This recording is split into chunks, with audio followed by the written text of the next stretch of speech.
ಇನ್ನು B R Patil ಎಲ್ಲ ಸತ್ಯಾಂಶಗಳನ್ನು ಬಿಚ್ಚಿಟ್ಟಿದ್ದಾರೆ.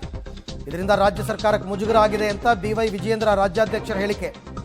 ಭ್ರಷ್ಟಾಚಾರ ಬಿಟ್ಟರೆ ಈ ಸರ್ಕಾರದಲ್ಲಿ ಹೇಳಕ್ಕೇನೂ ಇಲ್ಲ, ಸರ್ಕಾರದ ವಿರುದ್ಧ ಬೀದಿಗಿಳಿದು ಹೋರಾಟ ಮಾಡ್ತೀವಿ ಅಂತ ನೆಲಮಂಗಲದ ನಗರೂರಿನಲ್ಲಿ ಬಿ ವೈ ವಿಜಯೇಂದ್ರ ಅವರು ಕೊಟ್ಟಿರ್ತಕ್ಕಂಥ ಸ್ಟೇಟ್ಮೆಂಟ್.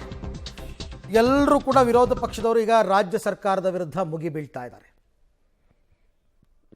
ಕಾಂಗ್ರೆಸ್ ಪಕ್ಷದ ಹಿರಿಯ ಶಾಸಕರು ಬಿ ಆರ್ ಪಾಟೀಲ್ ಅವರು ಬಹಳ ಗಂಭೀರವಾಗಿರ್ತಕ್ಕಂಥ ವಿಚಾರವನ್ನ ಮತ್ತೆ ರಾಜ್ಯದ ಪರಿಸ್ಥಿತಿಯ ಬಗ್ಗೆ ಇವತ್ತು ಬೆಳಕನ್ನ ಚೆಲ್ಲಿದ್ದಾರೆ.